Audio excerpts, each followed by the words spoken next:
Good evening, everyone. Welcome to COS Indiana Live.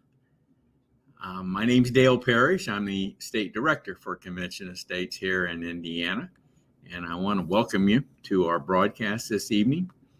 And without any further delay, let me bring on my co-host for the evening, Mr. Ken Kashuba.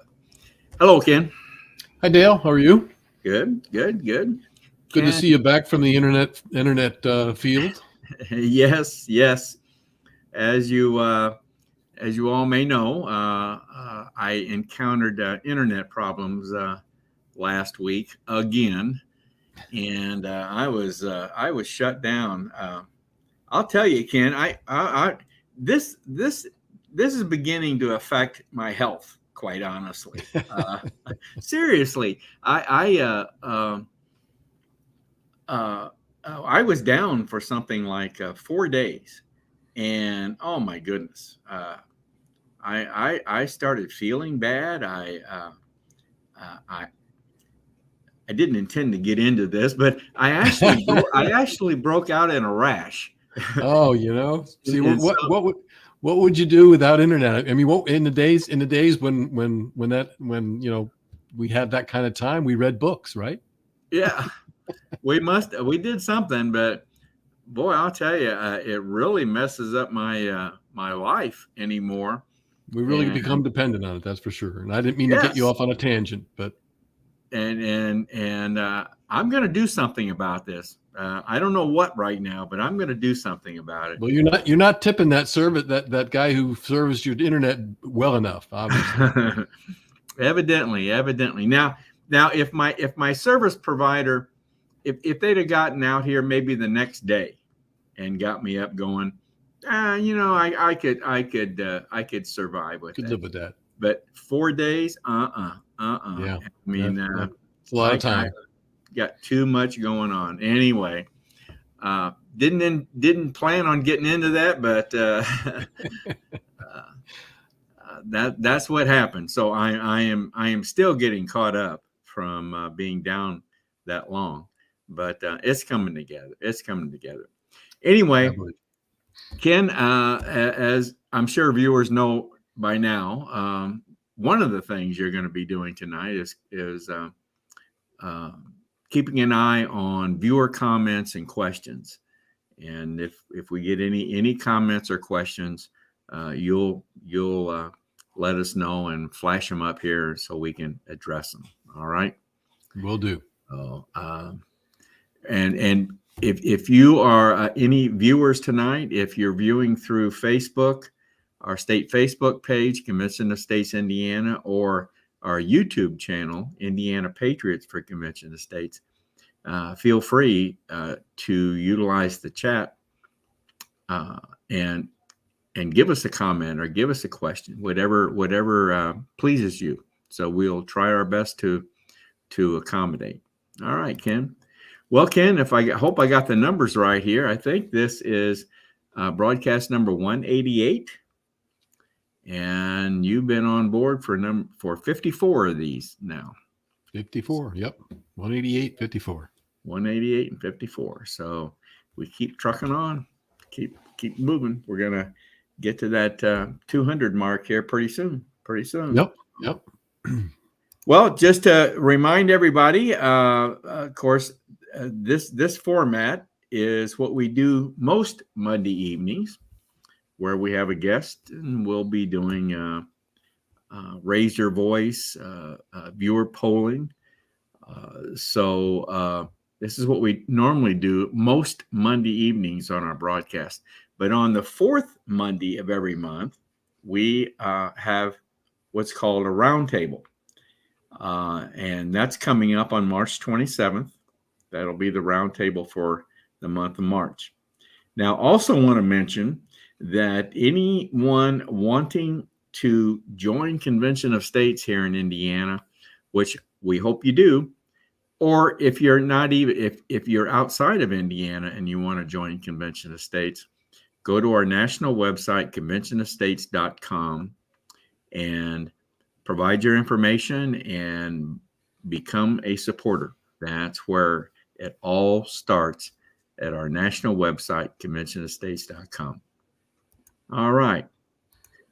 Also want to mention, Ken, that as we've mentioned before, we've got 2 podcasts that we offer now. One portion of our roundtable broadcast, and we offer that up as a podcast. The roundtable is like a panel discussion on a particular topic, and they've been very good, haven't they, Ken? I mean, we've gotten some very good responses to our Had some great topics. Yep. The last one was very interesting about the national debt. Yeah, and that's playing more havoc as we speak, right? It is, yes. Maybe I'm not even going to mention it. No, we won't go there. we won't go any further. But that's one of the podcasts that we offer. The other one is a podcast called COS Indiana Live Voices. And this one, as you know, Ken, this one has really been a pleasure. We take one of our dynamic volunteers here in Convention of States here in Indiana, and we spend about an hour with them. We feature them and we talk to them and learn more about them. And I think you agree. We've learned some things about some of these people that we thought we knew. We've learned a lot more about them. They certainly don't divulge everything when we first meet them. That's for sure. So it's been a pleasure. It just has been a pleasure, and really enjoy it. So that's the other podcast that we offer, COS Indiana Live Voices, and those podcasts are available on Spotify.com, as well as some other platforms. Am I right? Yep. Google Podcasts and Stitcher is the latest one that I've seen, where you can find it off of Stitcher as well. So, okay. And I, from what I understand, Dale, too, Anchor, which is the original, or where we've recorded these or started on Anchor. Anchor actually has been, I mean, Spotify owned them, but they are now officially Spotify. It's they're changing their branding a little bit, I guess, and not that it's going to make any difference to those that people are looking for it, but just to let you know, there have been some merging things going on between Anchor and Spotify. Okay, all right. So Spotify is pretty key. That'll definitely get you to the podcast that we're talking about. All right. Well, Ken, our theme this year has been, what activism can I take in Convention of States? This is a theme that we started with last year, and thought we thought we would have to change the theme every few months, but as it's turned out, this theme just keeps producing and keeps going and going. So we've stayed with it. It's, what activism can I take in Convention of States? And there are many opportunities through Convention of States here in Indiana to express one's activism. So be it in a leadership role, be it in a support position, or be in the various community outlets that are available to people to express their activism. So that's been our theme, and we're sticking with it. So tonight, our guest is Gary Harbaugh, and Gary is our state social media coordinator. And we're bringing Gary on tonight, and we'll get into this very soon a little bit more. But as to what Gary's going to be talking about, I'm going to. You might think he's going to be talking about social media, but we're not, and he will at some time, but not tonight. We've got something else planned for you with Gary. So hold on. So that'll be our first segment, Ken, and the second segment is what we call Raise Your Voice, and I'm going to let you explain what that's about. Well, as you've come to know, if anybody's has visited at all with any of our broadcasts before, we do a Raise Your Voice segment where we use a software called Slido.com, which is something that allows us to do polling and quizzing and a lot of fun things. And it's always great to have participation from our viewers because it helps us going forward with topics that people want to speak to or want to hear from us on. And so it's vital for that, but it's also a way of educating people as well through that. So I'll go ahead and share my screen with the QR code that tonight so that you have it, and you can get your smartphone out and use that to zero in on that QR code, and that'll get you set up and ready to go. You'll be all ready to jump in when the presentation starts. And if you don't have a smartphone, you want to use a computer, tablet, or desktop, Slido.com will get you to the site. And then if you plug in the numbers 3026-238, you'll be ready to roll as well. So and that QR code and number will also appear when we start the program. So there's the QR code, and that's what we'll be doing when it's time to bring up Raise Your Voice. All right, Ken. Well, as we mentioned a little bit earlier, our theme's Convention of States and Activism. Well, we have, Ken and I have created a new segment that we want to introduce. Well, actually, Ken, you introduced this segment for the first time on last week's broadcast, right? Yeah, I found that there needed to be some filler time with you off there in your internet jail time that you were exposed to. That's right. I dabbled with when we first started talking about this. I told you I had an idea about just a topic that I was curious about and reading about. So yeah, I kind of week it's kind of I think it's one of those segments which can be kind of flexible. So yes. It can be an opinion based, it can be guest based, it can be educational. So I think that's we'll call it the wild card segment because that's good. That's good. Yes. It can be anything, but yeah, I think the soapbox is going to be kind of fun.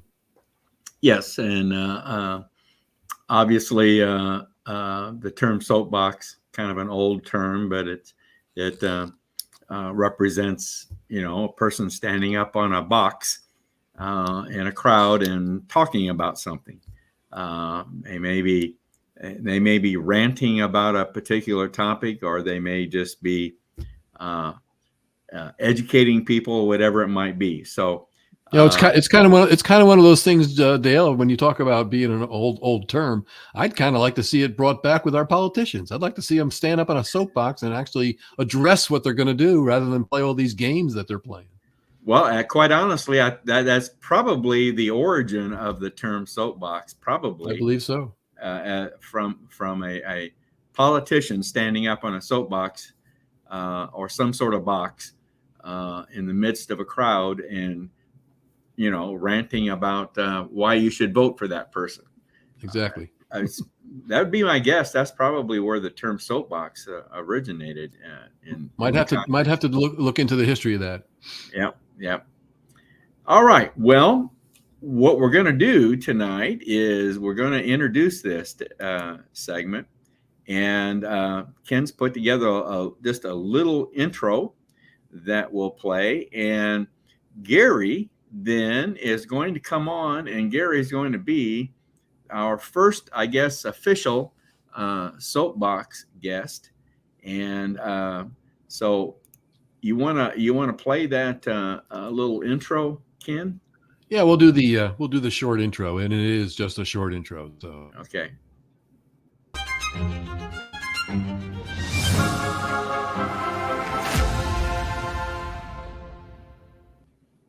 Yep. Very short. Very short. that's it. Okay. Short and sweet. Good. All right. Well, then let's bring on Gary. And hello, Gary. Hi, Ken. Hi, Dale. Hi, Nice Gary. to be here. Gary, you're the official first soapbox guest. And I don't know. I guess last week Ken was officially the first soapbox guest. I guess in all fairness, Ken. But I guess Gary's the first official guest. So Right. outside guest. Yeah. Okay. yeah. All right. So anyway, and as we've mentioned to everyone, that Gary's our social media coordinator, and we are going to bring you back, Gary, once we settle on a date, so that you can talk to us about our social media program and what you have plans, what your plans are to revitalize it, revamp it, and grow it tremendously. So we'll be bringing you back for that. Okay. All right. So Gary, what you going to be talking about tonight? The soapbox is yours.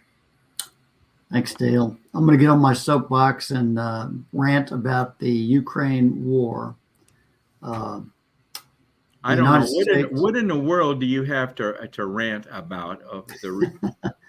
Well, you know, 226 years ago, our first president, George Washington, in his farewell address, gave a warning to America to stay out of European wars.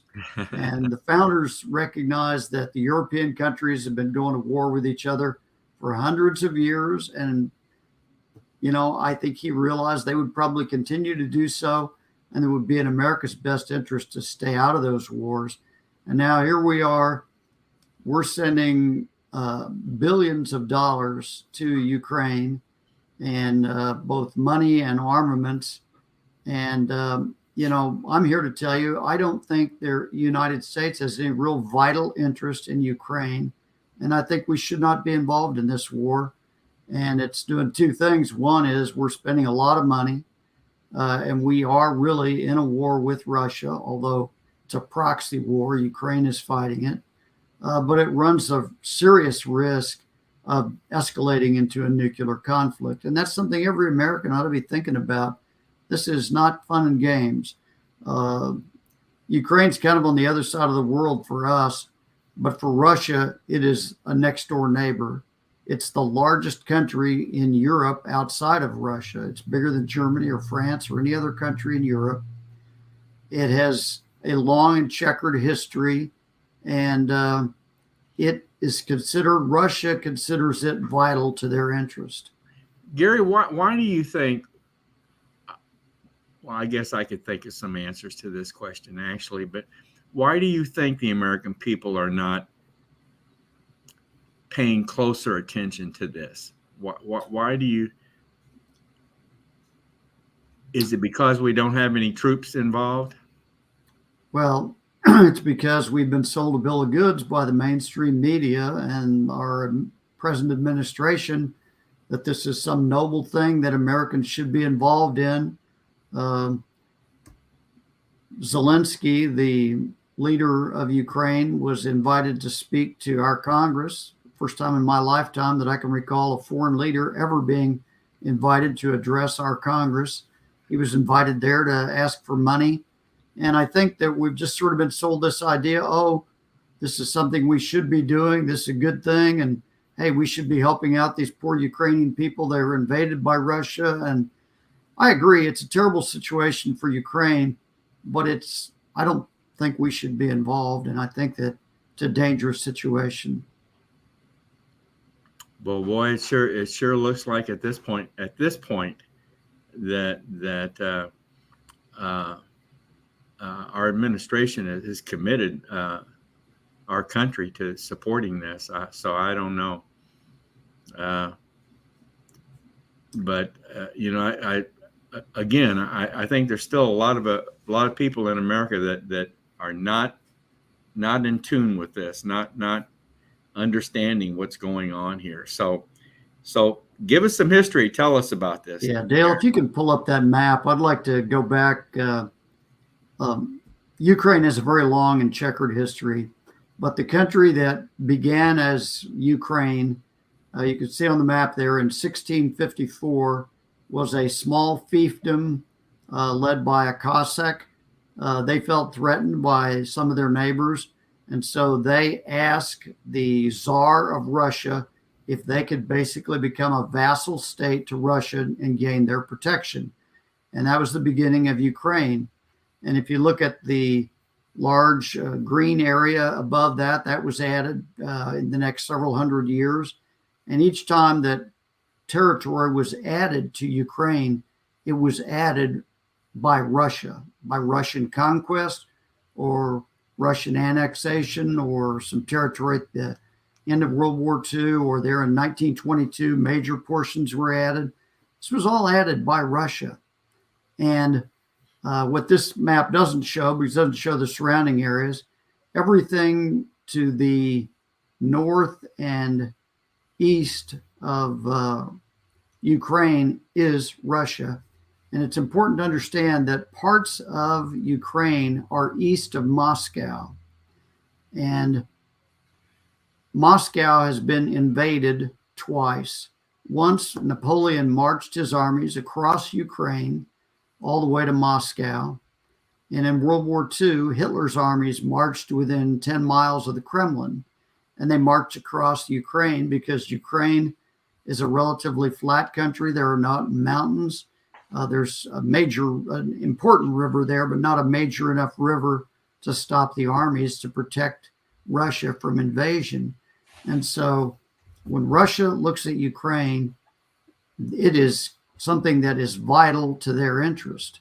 And I want to go back to after the collapse of the Soviet Union, 1991, Ukraine became an independent country, but it was always on friendly terms with Russia. And maybe that's in part because Russia interfered in their elections. But nevertheless, Ukraine was at least had a cordial relationship with Russia, and this was very important to them. In 2008, President George Bush gave a speech in which he suggested that both Ukraine and Georgia should join NATO. And Russia has warned repeatedly that the further eastward expansion of NATO was absolutely crossing a red line. So in response to that speech, what did Russia do? They invaded Georgia. That was ultimately settled with Georgia losing some territory. In 2014 or 2013, 2014, the United States, the CIA, and the State Department interfered in the ongoing upheavals in Ukraine, and that led to the overthrow of a government that was friendly to Russia and replaced it with a government that was friendly to NATO and the West. And in response to that, Russia annexed Crimea. So Russia has made it very clear, Vladimir Putin has made it very clear that this eastward expansion of NATO is absolutely crossing a red line that he will not acknowledge. He will not accept that. And that's part of the reason that we need to recognize that Russia will defend themselves against what they see as NATO expansion and aggression. I believe they will use nuclear weapons if they have to achieve that. And so we're teasing the dragon's tail here. And this is not a good thing for us to be doing. And if we stop providing financial and military assistance to Ukraine, within a week or two, they would have to negotiate for a settlement, and that would be much better to try to negotiate something rather to keep this war going. It's my understanding that the Ukrainian military has suffered somewhere between 200,000 upwards of 200,000 killed in action. It's my understanding that in a typical war, for every soldier killed in action, there will be 2 more who are seriously wounded. So, given the population of Ukraine was wiping out most of a generation of their young men, be about the equivalent of America losing over 1 million soldiers in a war. And so this is just a little over a year, and you can imagine this is devastating to Ukraine. That doesn't even talk about civilian casualties, massive destruction of property. Ukraine is suffering terribly for this, and it's not going to end well for them, I don't believe. And what is the population of Ukraine? Do you know? Offhand? I believe Ukraine is about 30 million people. Really? Now, I think I've heard that number. Yeah. Mm-hmm. And many have already fled to other countries too, right? Many have fled to other countries. Many of the young men who are fighting are younger men. Adult men have fled to other countries if they don't want to become cannon fodder in this war. And it's a devastating situation for the country of Ukraine. And it's not, I don't think it's going to end well. This is a fight in some ways about whether or not Ukraine can join NATO. And the sad thing is we are almost treating Ukraine as if it was part of NATO right now. I know. You hear that. You hear the way the president talks sometimes. It's as if they already belong to NATO. But they're not. They don't, right? They are not part of NATO, and Russia absolutely will not stand for them to become a part of NATO.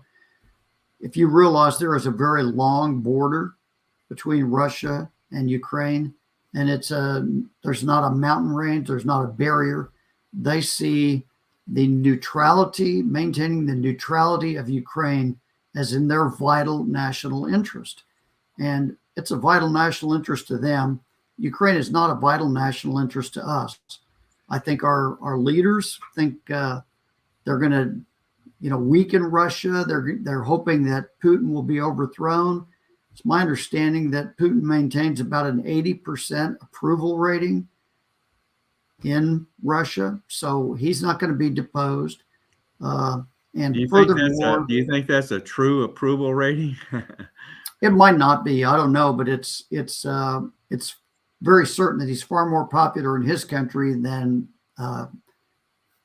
President Biden is in the United States, I think, without a question. And the other thing Gary, is, I know, I know we've talked a little bit about this leading up to this, but Biden the president basically has said we're in this to the end. But what do you think that one of the reasons that they won't come to the table and sit down and negotiate this is the fact that there's so much corruption? I know you talked about Ukraine being a very corrupt country, and there was a comment placed. I'll put our comment here that David Nally has put up there, is talking about Ukraine being a money laundering power, and obviously we've had no accounting of all the money we've sent over there. We have no idea where this money's going and what's happening. But is it the corruption that's keeping them from sitting down at the table, do you think? I think part of it may be corruption. I think I wish I really understood why. I think there's a lot of reasons. I think there's a complex reasons. Victoria Nuland, the Undersecretary of State for Political Affairs, in testimony before Congress, basically acknowledged that there were biological weapons plants, biological weapons research facilities in Ukraine near the Russian border. You think about that. Again, Russia has very real reasons, I think, to feel threatened by what was going on in Ukraine. We know the president's son was getting $83,000 a month, which sounds an awful lot like $1 million a year. to serve on the board of a Ukrainian energy company with having no real history in the energy business or even speaking the language there. And so is there some corrupt thing going on regarding Ukraine? Very well could be. Ukraine has been a crossroads of battles and powers moving back and forth across the country. I don't think the people themselves are bad, but I think the power structure in Ukraine has been corrupt for a long, long time. And so it certainly opens the door to all manner of corruption that involves foreign powers, because people want to gain influence there, because it is kind of at a crossroads of that area between Russia and Europe. And what we're doing and being involved in this is not just costing us money, but take a little bigger picture. Imagine that there are 3 countries in the world that are considered global superpowers. And a global superpower is a country that has the ability to project military force around the globe. So those 3 are China, Russia, and the United States. Now, if we think about it, suppose you were playing a 3-player strategy game. What would be the best strategy to win or to come out and achieve your goals? Well, it seems to me that for the United States, the most logical strategy for us is to identify who is our primary rival for domination in the next 20 years on the global stage. It's clearly not Russia, it's China. And so logic says we should try to at least maintain a non-adversarial relationship with Russia in order to be paired with them to counter the threat of China. Instead, what we are doing is we are driving Russia and China together, so the 2 of them are opposing us. And I want to talk a little more about Russia. We've kind of grown up with the idea that Russia was the big bad bear, the threat to America. But Russia, we can take a look at Russia and say what Russia amounts to is a gas station attached to a gun store in a wheat field. The gas station, they're a major producer of energy. A gun store, they are a major exporter and producer of military hardware and armaments. And they are a significant grain producer. For Russia, that's pretty much it for Russia. Russia does not have a robust pharmaceutical industry. It does not have a robust technology industry.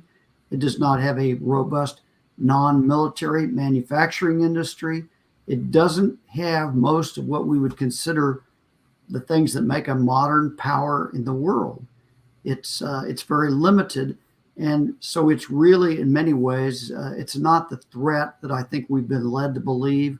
I think the deep state wants Russia to appear to be this vast threat to America, that we have to do everything we can to weaken them. And I don't see it that way.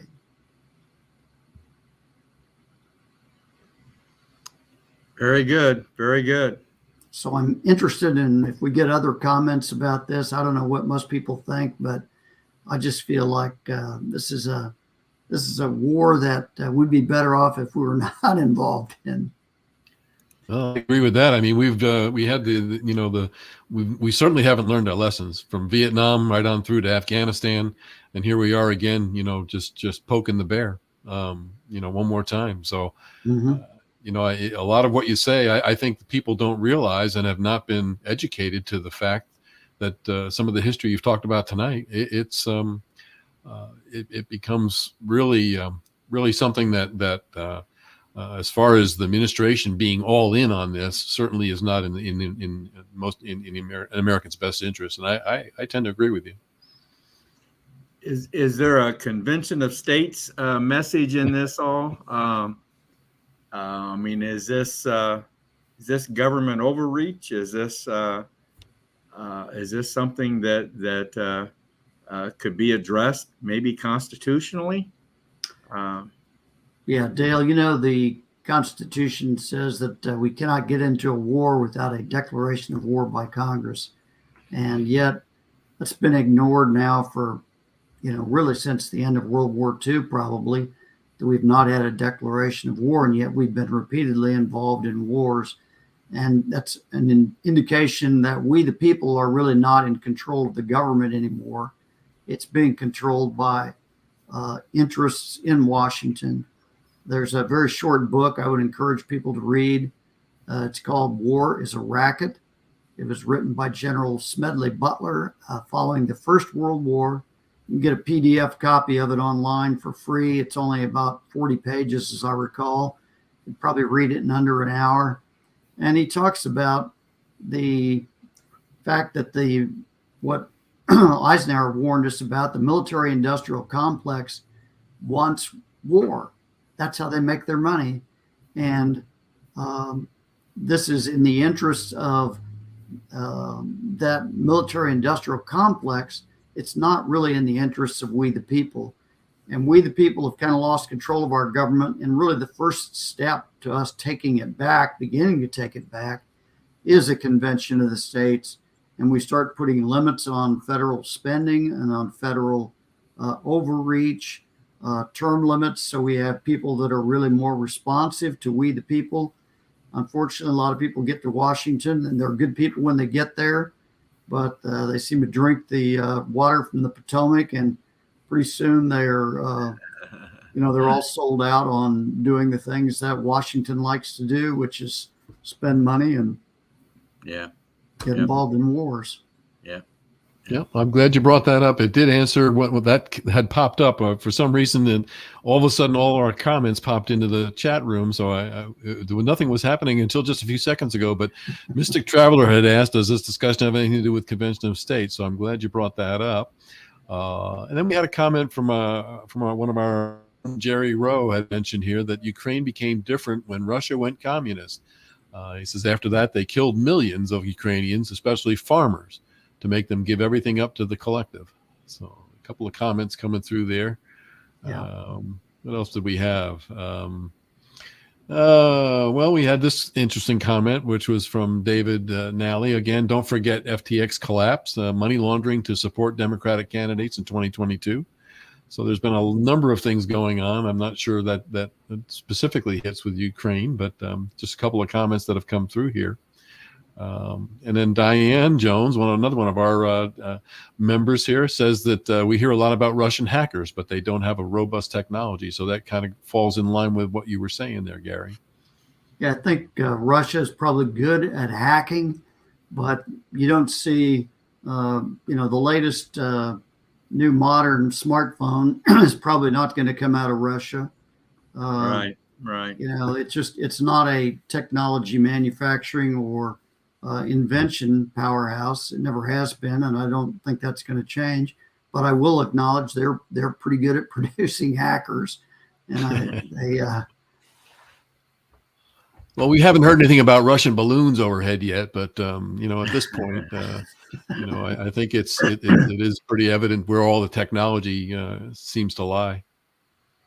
Right. All right, guys. I think that's a wrap on this new segment, and I think we got a good segment here. And I think Gary, you did a great job, and I hope we can bring this segment with other guests to our viewers. So, thanks for giving me.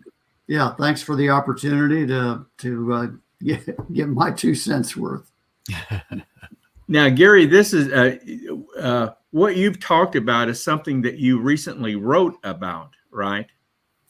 Right. I do write a blog, and it was on there, as well as some other related topics.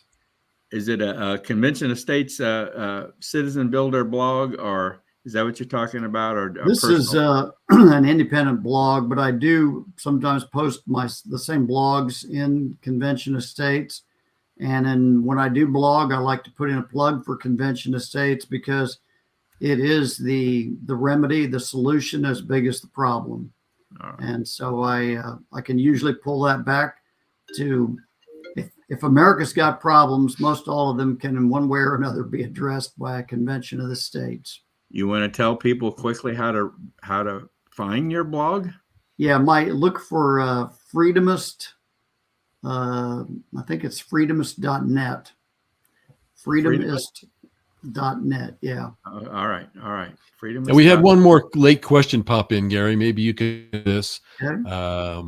David Todd was asking, wasn't there an agreement with Ukraine that they wouldn't be invaded since they gave up their nuclear arsenal?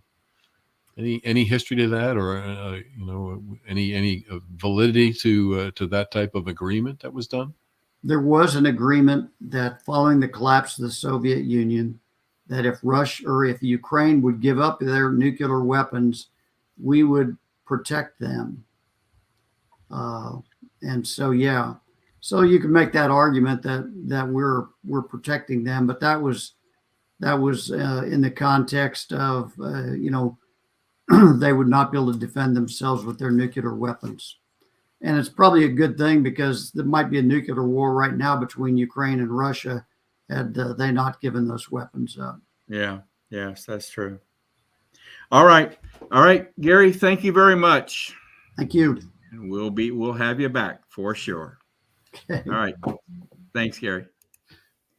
Ken, I know we've got a John's Journal tonight. Let me go ahead and play that, and then we'll get into Raise Your Voice. Okay. Okay, sounds good. If I can get my phone to stop ringing. Yeah. Tell him you're busy right now. Okay. Got him busy. Yep. All right. Here we go. Go ahead and play that. Yep.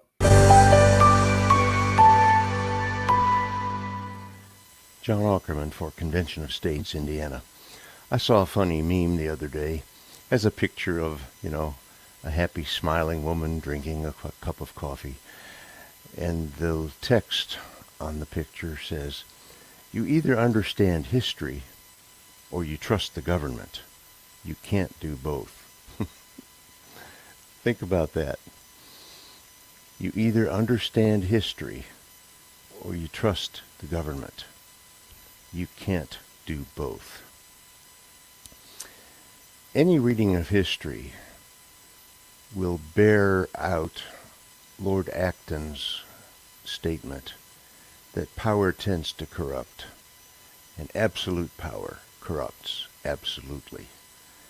And so as you read history, you see that as kings and potentates and rulers of people collect power, they can't be trusted. And if you trust government, sooner or later, you're going to be betrayed. Because the one thing that somebody in power wants to do is to retain power. And so if you read history and understand it, you won't trust government. And that's the genius of our American system, because the Constitution has written in it the mandate of checks and balances and self-government of the people. And now is the time for we, the people, to stand up and say, we no longer trust you. And we demand that you give the power back to the states and back to the people where it belongs.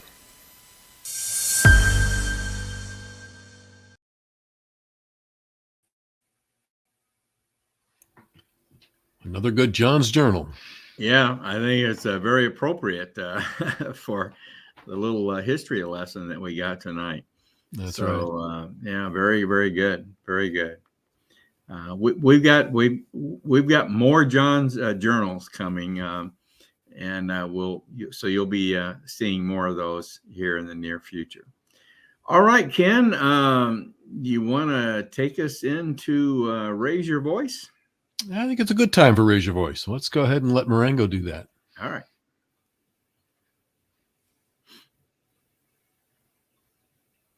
It's time for Raise Your Voice, a segment that features you. Scan the code and join the fun. It's your turn to be heard.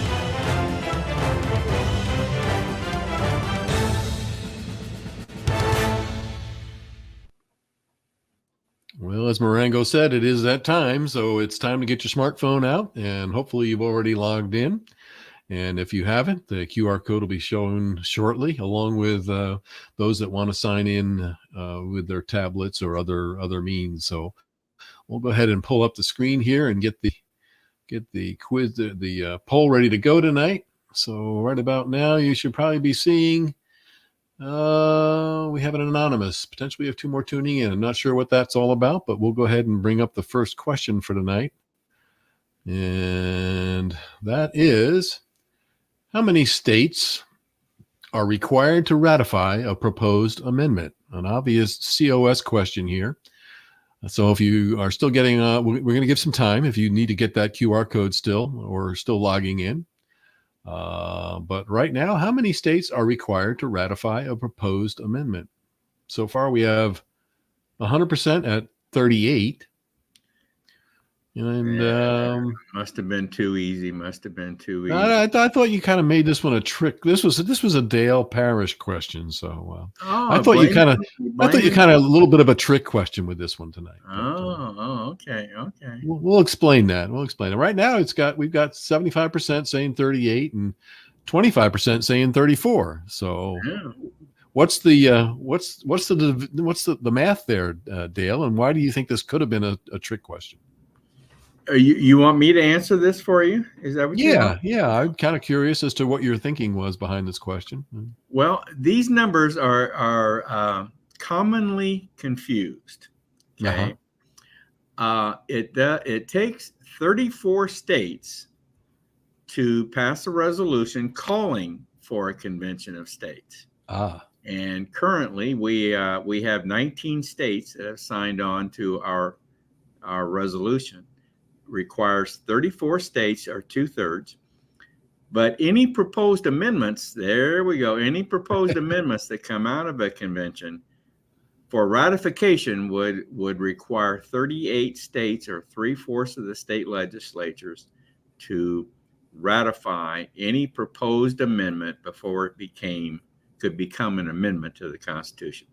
So the correct answer is 38. 38. So the ratification is the second step after we get to actually call the convention. So the call and the ratifying are 2 different things, which is a good. And that is admittedly probably the hardest hurdle for any proposed amendment to get over is that ratification process. The ratification portion. Great. Well, good question, Dale. Good question. So we'll go on with number 2 for the night. That one is, what year did Indiana pass the resolution calling for a convention? Was it 2014, 2012? Could it have been 2015, 2019? And we have kind of a split there, Dale, 15 and 16, 50-50, right down the middle. Right down the middle. Now it's kind of adjusting a little bit. Looks like we're leaning a little bit more towards 2016.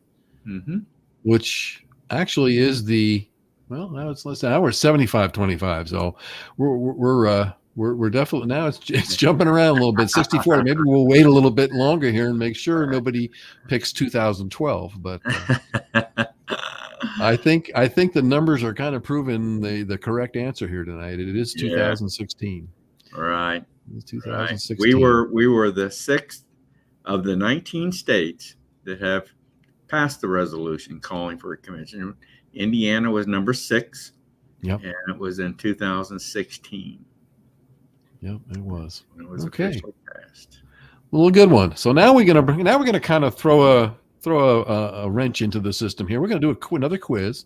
Again, not time tonight, but we're going to ask you those who want to join the quiz. We've done this for the last couple of Slidos, and that is these last quiz questions have all been about one of our podcasts. So we're going to keep that going tonight. This one is again off of one of our Voices podcasts. And again, based on some of the things you've heard, if you haven't listened to any of these, you need to jump in there and get the podcast fired up, because we run into some very interesting people and backgrounds, and the quiz coming up tonight, I think will stretch the imagination. Don't you agree, Dale? Oh, of course it will. Of course. So we're looking for those that want to join. And if you haven't listened to any, go ahead and make a guess. We don't, it doesn't matter. You can get on there and guess. We'll take the guesses as well. But Right now, we've got 4 people signed in to join the quiz tonight. So we're going to give it another couple of seconds here to make sure we got everybody that's going to be on the quiz to join it.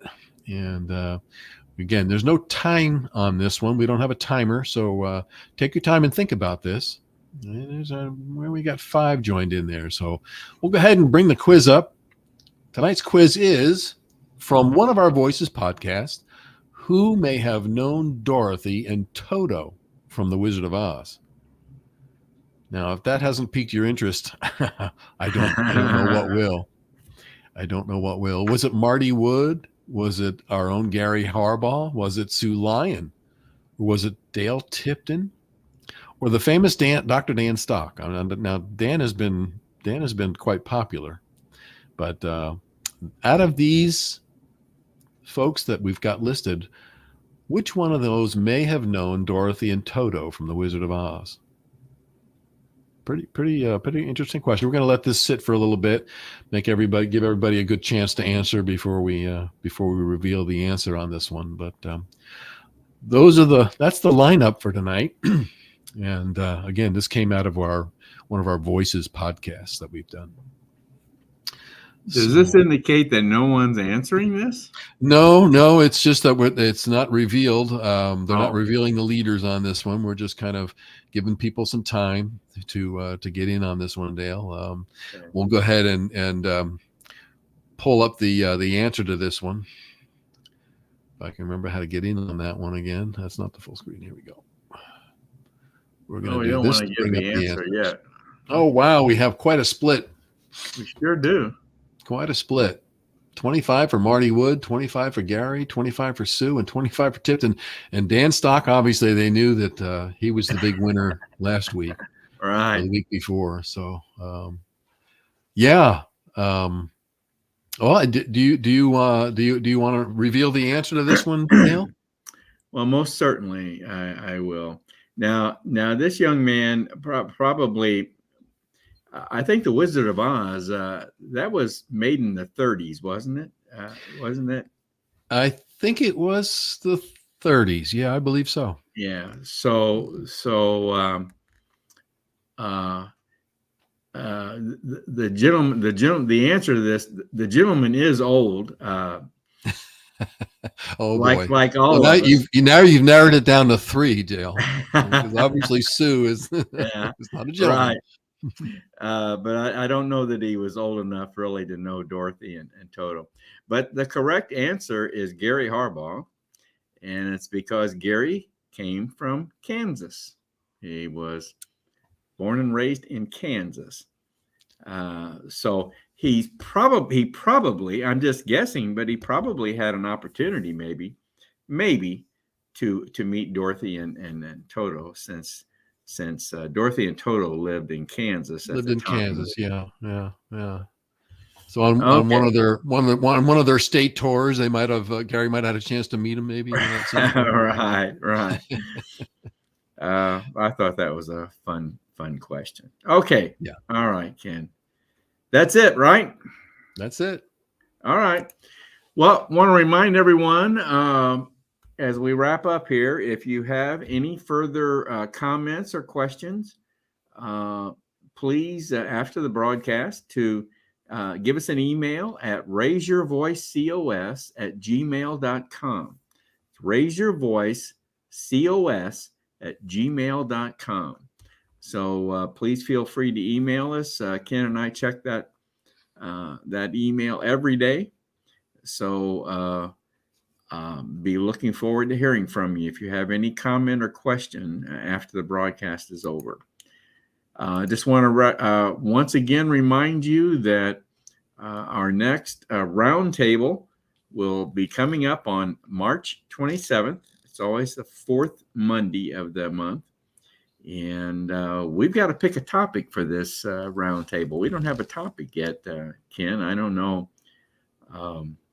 It probably won't be The Wizard of Oz. We probably won't be talking about that. No, but I don't think so. So anyway, so we're gonna be getting busy and get a topic lined up for the 27th of March. Okay, I do want to mention again the podcasts that we have available, and you can find these on Spotify.com. And there's 2 podcasts. The audio portion of these roundtable broadcasts are now being offered as a podcast. And then, of course, our COS Indiana Live voices. And see if our viewers, if you listen to these voices podcasts, then you have a good chance then of answering the quiz questions on our Raise Your Voice segment. So see, that's the secret, is to listen to the podcast. You can find those podcasts on Spotify.com, some other platforms, but Google Podcast and Stitcher, and hopefully soon to be Apple and all the rest of them. All right, good. And Ken, that reminds me, I think we've got 6 of the Voices podcasts in the library. Mm-hmm. We got to get busy on number 7, don't we? Yeah, gotta find, gotta pull out some more talent and dig deep. Well, I'm going to go ahead and announce our plans for number 7. Okay. And that's going to be you. Oh, I see. Remember, that was our plan. This is going to be interesting. Yeah, we'll have to see how you pull this off. And I think I'm going to have to. I'm going to search and find someone that would be willing to co-host that with me.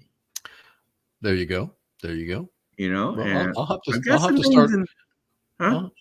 I'll have to start digging deep into my past and see what kind of interesting stuff I have. I don't know whether I could compete with Dorothy and Toto, but yeah, that'd be pretty tough.